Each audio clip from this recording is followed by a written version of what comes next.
오늘 성탄 감사주일로 지키고 있습니다. 오늘 말씀의 제목이 빈방 있습니다. 한국 교회 성탄절을 보면 성탄 전야제를 많이 했어요. 성탄 전야제 때 단골이 뭐였냐면 성극이었어요. 성극. 오늘 오후에 우리도 성탄 발표회에 어김없이 성극이 등장합니다. 우리 하사모가 소품도 준비를 했고. 왜 웃으시죠? 기대가 됩니까? 네. 이런저런 성극을 참 많이 해왔습니다. 이런 거 보면 우리나라 사람들이, 우리나라 지금 K 문화가 전 세계적으로 나가는 이유가 교회가 한몫했습니다. 교회에서 어렸을 때 성극 안 해본 사람 어디 있습니까? 그러다가 한 10 몇 년 전에 한국 교회에 아주 선풍적인 인기를 끈 성극이 등장을 했는데, 그 성극의 제목은 빈방 있습니까? 라는 제목이었습니다. 빈방 있습니까? 내용은 이렇습니다. 거기에 덕구라는 아이가 나와요. 덕구가 아시다시피 오늘 본문에도 우리가 읽었지만 예수님의 그 아버지와 어머니가 베들레헴에 호적하러 올라가지 않습니까?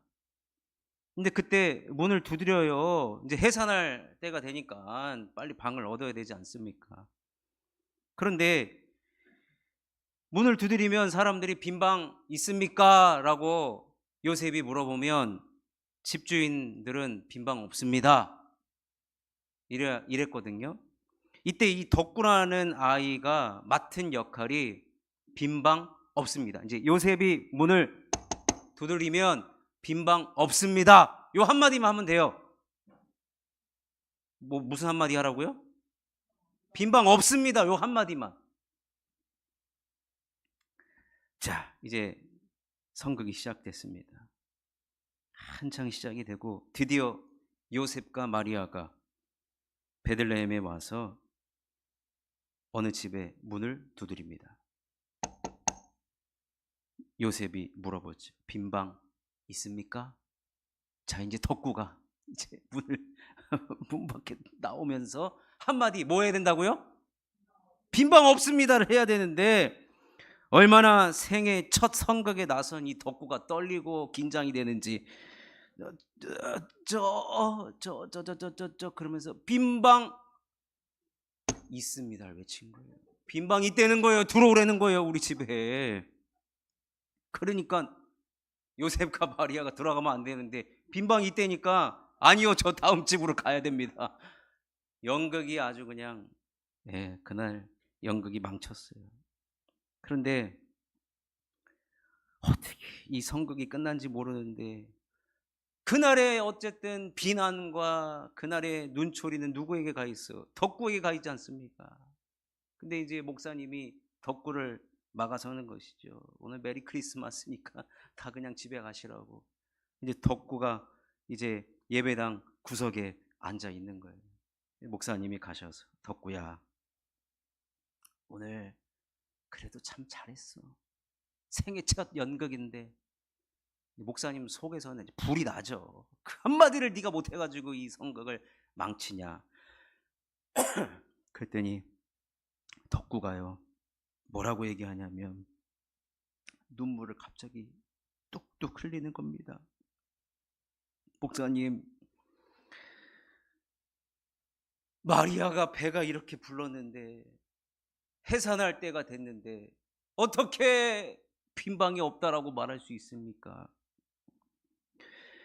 예수님, 우리 집에 얼른 들어오셔서, 우리 집에 분명히 빈방이 있는데 예수님한테 빈방이 없다라고 말할 수 없었습니다. 그러면서 이 연극이 진한 여운을 남기면서 막을 내리게 됩니다. 여러분, 오늘 우리가 읽은 본문을 보면 예수님의 출산이 임박할 시점에 베들레헴에는 가이사 아구스도가 각 고향에서 호적하라는 명령을 내립니다. 그래서 이 베들레헴은 아주 작은 동네예요. 그래서 여관 같은 게 없어요. 그래서 오늘 본문에 여관이 없다라는 말이 맞아요. 여관 같은 데가 없어요. 작은 동네에 관광객이 1년에 와봤자 한두 명도 될까 말까입니다. 그냥 그저 지나가던 나그네. 그리고 당시의 문화는 자기 집에 이 다락방 같은 데에 사람을 묵도록 했지 여관이 없어요. 근데 어쨌든 이 작은 동네에 호적하기 위해서 올라온 사람들로 인산인해를 이룬 것이 사실입니다. 그래서 오늘 우리가 흔히 아는 우리 예수님 말구유에서 태어나셨는데, 여러분 이것에 대해서 우리는 당시의 이스라엘의 집 구조와 문화에 대해서 분명히 알아야만 성탄의 진정한 의미가 우리들에게 전달되어진다라고 보여집니다. 그래서 당시에 여러분 배경과 문화를 아는 것은 굉장히 중요하다는 것입니다. 제가 한 12, 3년 전인가 제 기억으로 인도에서 선교 사역을 하시는 선교사님한테 사진을 하나 받았어요. 그런데 제가 그 사진을 보고 인도라는 나라가 이런 문화가 있구나. 그 사진 한 장을 보고 알게 됐죠. 그게 뭐냐면요. 인도에 여러분 냉장고에는 자물쇠가 있는 거 아십니까? 뭐 놀라지도 않으시죠? 그런가 보다 그냥 생각하시겠죠. 사진 한번 보겠습니다. 저렇게 자물쇠가 있어요. 인도에 인도. 그럼 인도에 왜 자물쇠가 있을까? 제가 물어봤죠. 인도에 왜 자물쇠가 있냐면 그때 선교사님이 선교를 하는데 뭐 우리로 얘기하면 이제 연립주택 같은 데서 방 하나 얻어가지고 살았는데 냉장고 들어갈 데가 없어요. 집 안에.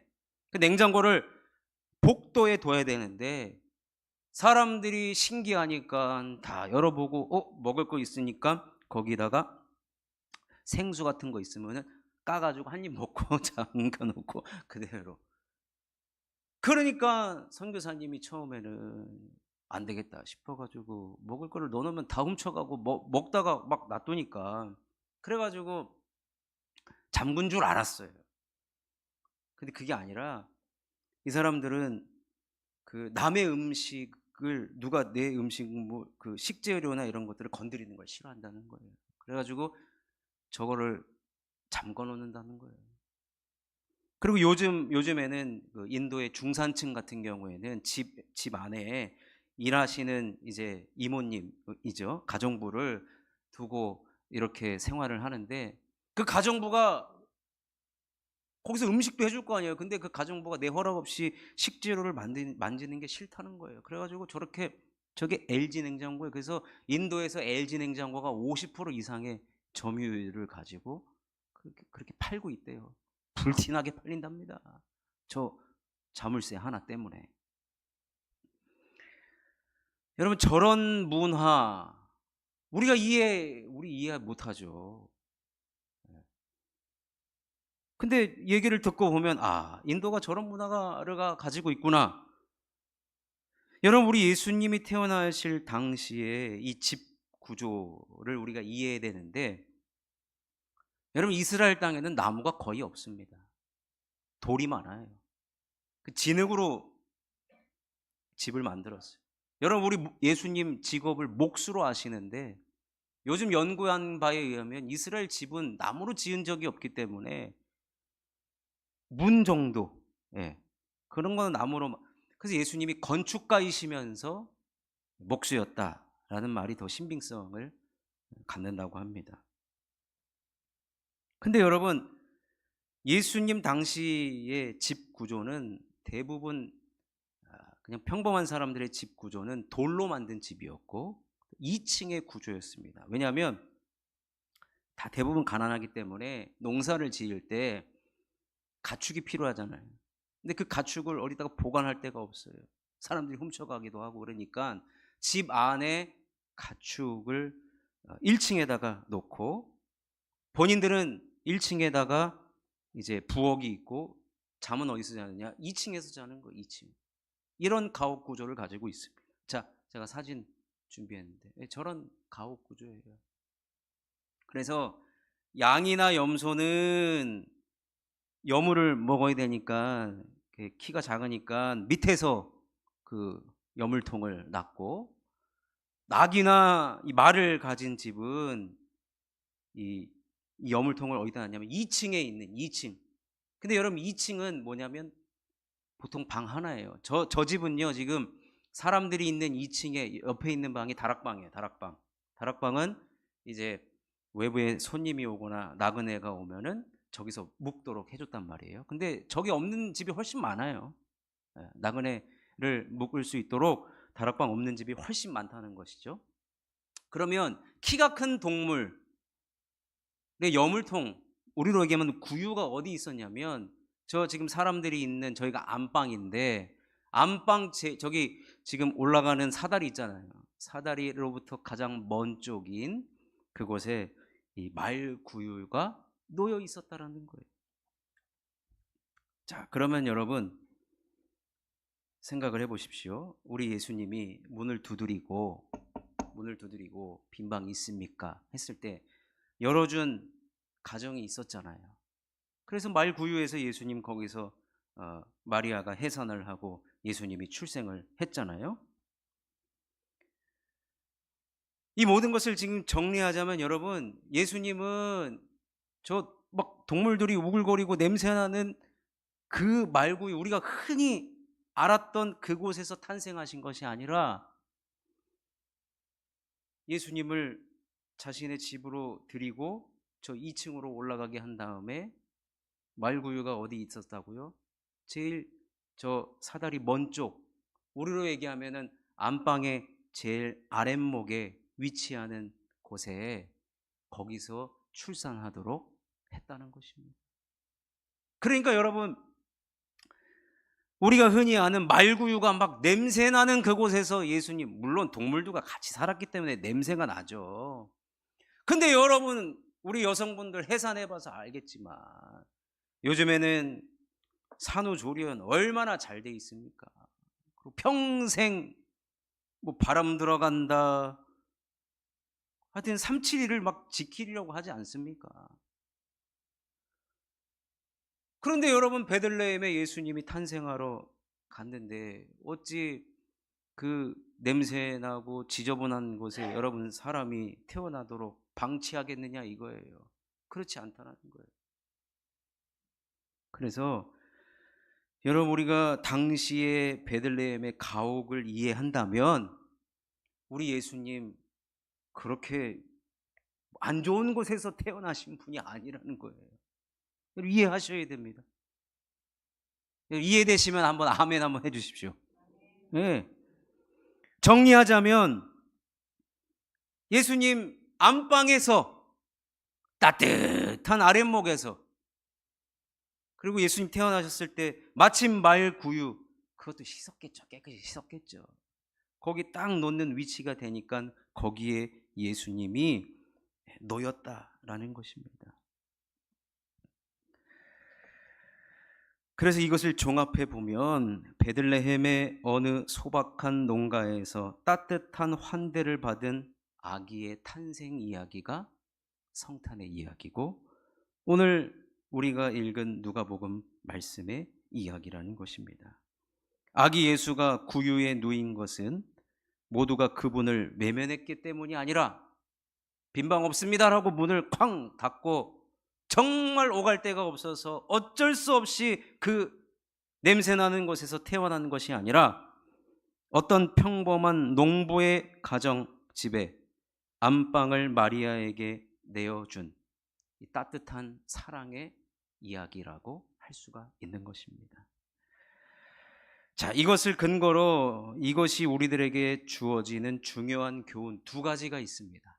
자, 첫 번째로는 예수님이 이 땅에 오실 때 평범한 주거지를 찾아가셨다는 겁니다. 평범한 주거지. 여러분, 성탄을 떠올려야 하는 이미지는요, 이제부터 우리는 성탄을 하면 어떤 이미지가 떠올려야 되냐면, 사실 이 성탄의 트리도 아닙니다. 캐롤송도 아닙니다. 성탄에 떠올려야 하는 이미지는 한 가정의 따뜻한 아랫목과도 같은 이 안방이 생각나야 된다는 거예요. 옛날에 저희 집도 연탄 태울 때 보면 안방이 얼마나 뜨끈뜨끈하는지.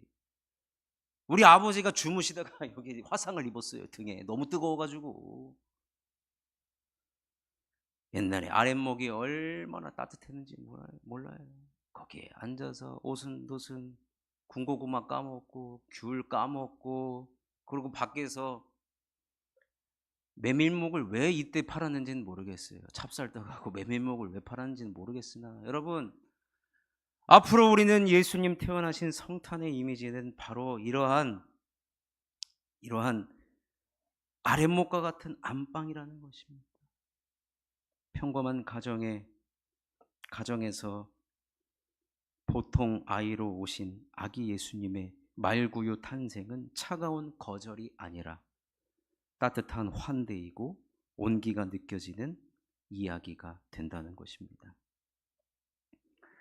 여러분, 우리 예수님이 태어나신 그 가정에 태어나시고 나서 동방의 박사들이 방문을 합니다.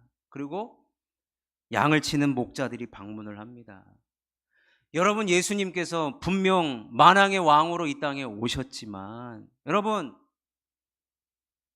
만왕의 왕으로 오셨다라고 한다면 가까이 갈 수도 없죠. 그 경비가 얼마나 삼엄하겠습니까? 신분 확인을 몇 차례 하고 몸 수색도 하고, 그렇게 높으신 분이 태어났다라고 한다면 얼마나 경비가 삼엄하고 접근 금지입니다. 그런데 우리 예수님 태어나셨을 때 동방의 박사들이 예수님을 경배하러 왔을 뿐만 아니라 양을 치는 목자들도 예수님의 탄생을 축하하기 위해서 3가지의 예물을 드리면서 예수님을 축하하는 것을 보게 됩니다. 평범한 가정에, 여느 농부의 가정에 왔기 때문에 누구든지 찾아와서 경배하고 축하하고 예수님을 만날 수 있는 곳에 우리 예수님이 오셨다라는 것입니다. 이것이 바로 말구유 탄생의 진리인 것이죠. 그렇기 때문에 여러분, 우리는 예수님이 우리의 구원자로 이 땅에 오셨잖아요. 인간의 몸을 입고 성육신하신 날이잖아요. 그런데 여러분, 사실은요, 하나님의 이름을 당시의 사람들은 부르질 못했어요. 그래서 히브리어에 모음자를 쓰지를 못해요. 자음자를 써서만 하나님의 이름을 부를 수가 있는데, 그리고 하나님의 말씀을 옮겨 적을 때 하나님 이름만 나오면 목욕제계를 하고 거룩의 정결 예식을 한 다음에 하나님의 이름을 썼어요. 내가 감히 죄인된 내가 하나님의 이름을 쓸 수가 없다. 여러분, 하나님의 얼굴을 본 사람이 있습니까? 모세가 하나님의 얼굴을 보여달라 그랬어요.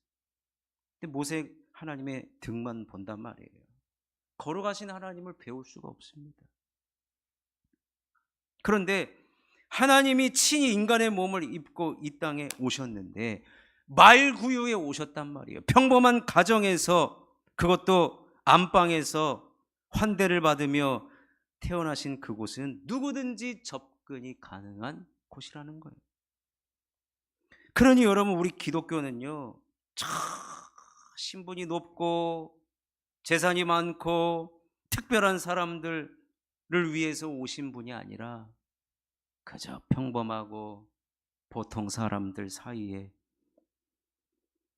누구든지 찾아가기만 하면 만날 수 있는 그 말 구유에 예수님이 오셨다라는 것입니다. 그러니 접근 금지가 아니라 누구든지. 그래서 예수님은 요한복음에서 뭐라고 얘기하십니까? 다 내게로 오라 그래요. 다 내게로 오라. 여기에는 신분의 차별도 없고, 여기에는 어떠한 자격 조건도 없고. 여러분, 사실 우리가 구원받았는데 무슨 자격이나 있어서 구원받았습니까? 그러니 여러분, 우리 예수님이 이렇게 말구유에 이 땅에 오신 것은 누구든지 주님 앞에 나와야 된다는 말이기도 합니다. 따라서 성탄절은요, 전도하기 좋은 날입니다. 전도하기 좋은 날이에요.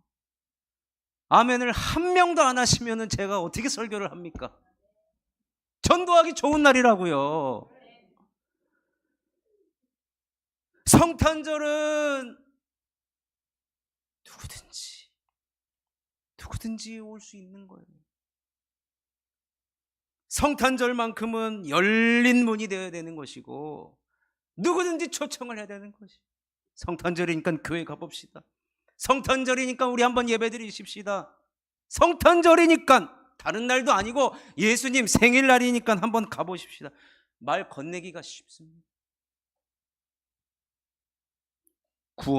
구원으로 가는 길이 열렸음을 모든 이들에게 선포하는 날이고 전도의 계기가 되는 날이 바로 성탄절. 말구유 탄생의 비밀이 바로 여기 있다는 것입니다. 자, 또 한 가지, 환대와 온기의 공동체를 우리는 함께 이루어가야 한다는 것입니다.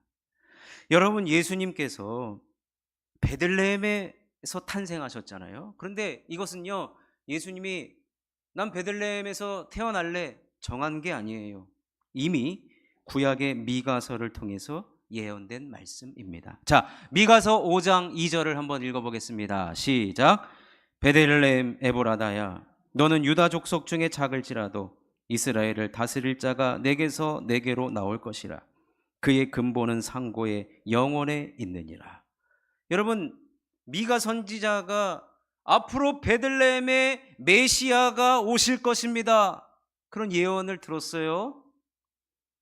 그래서 이 베들레헴은 우리 동네가 비록 작고 초라하지만 그때부터 메시아 탄생을 준비하는 공동체가 되었을 것입니다.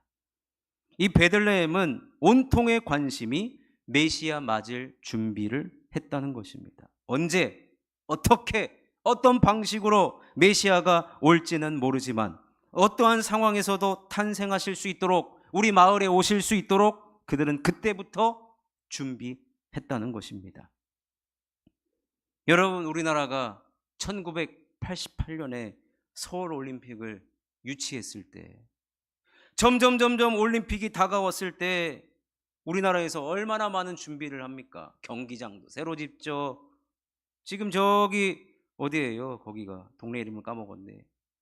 올림픽 선수촌 아파트를 만들었어요. 기가 막히게 만들었어요.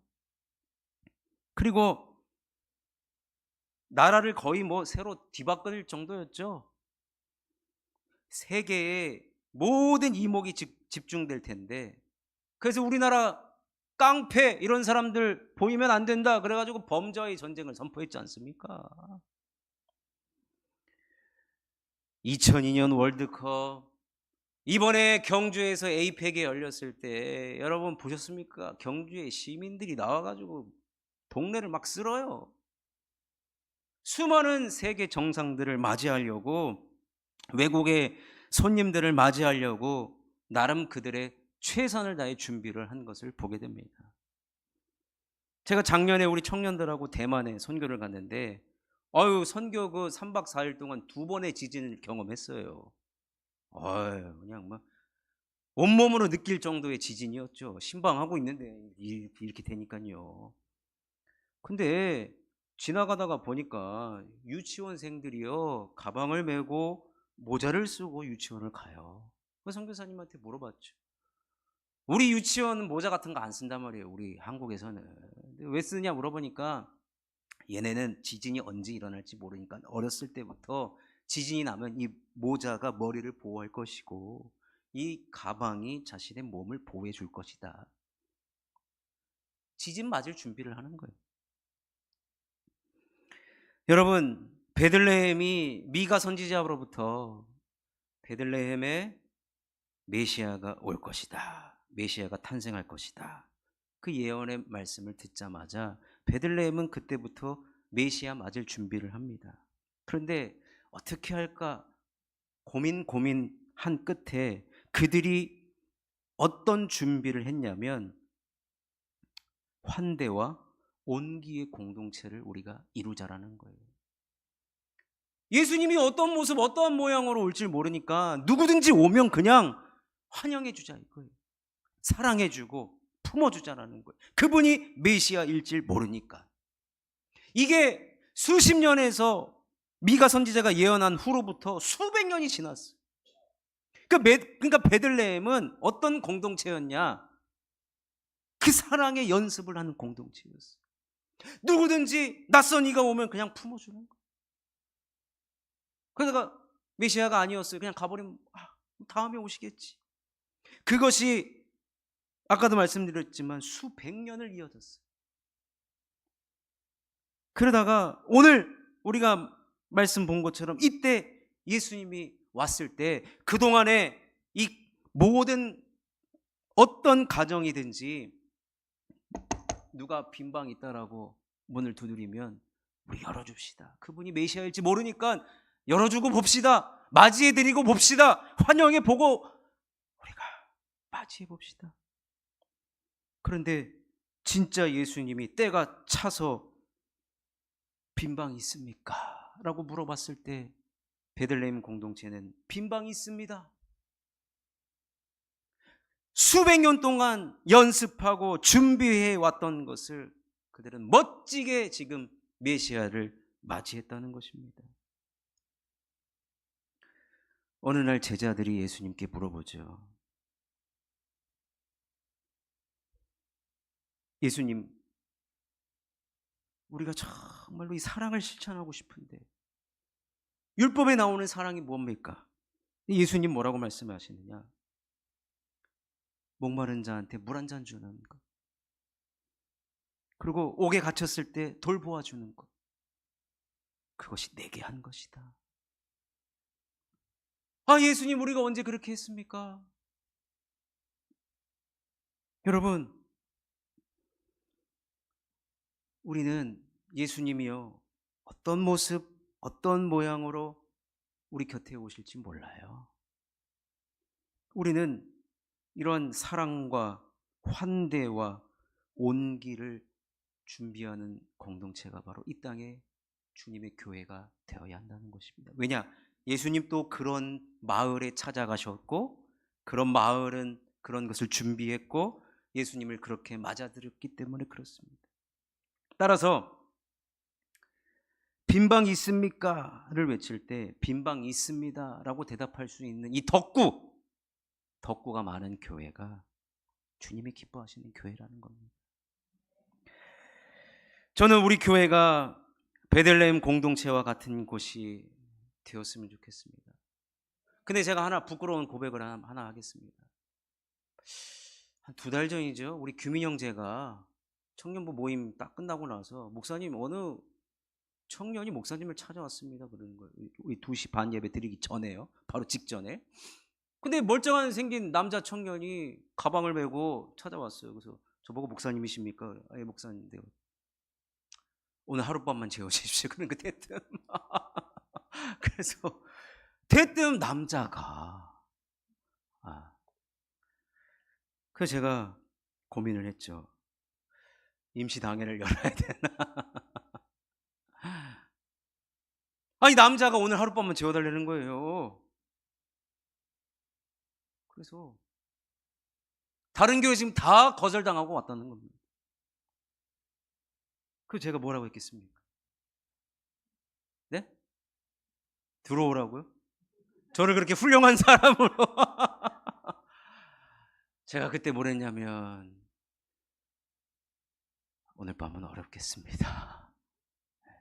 여기에 사람이 거주하는 것도 아니고 여기 유치원이 또 있고 또 낯선 남자를 여기에 하룻밤 재울 수는 없을 것 같습니다. 제가 문전박대한 인간이에요. 빈방 없습니다 하고 문을 닫아버린 인간이라니까요. 그런데 오늘 이런 설교를 하고 있으니 얼마나 아이러니한 일입니까? 모르겠어요. 신분 확인도 다 해보고 뭐 한 2-3시간 후에 확인한 다음에 재워줬어야 되는 건가 모르겠습니다만 요즘 저도 그렇고 사회가 얼마나 이렇게 험하면 이렇게 됐을까 싶기도 하지만 예전에 새벽에 캐리어 끌고 온 자매님도 있어요. 오늘 하루 여기서 자고 가겠다라고. 어떻게 합니까, 여러분? 여러분, 오늘 베들레헴 공동체는 참 사랑, 예수님의 사랑으로 가득한 공동체였습니다. 제가 앞으로 이런 낯선 이들이 오면 교회선에서 할 수 있는 최선의 환대를 한번 해보도록 하겠습니다. 저도 노력하겠습니다. 네. 제가 오늘 칼럼에 이 돌봄과 섬김의 공동체, 초원 공동체라는 말을 썼습니다. 이게 뭐냐면 다른 말이 아니에요.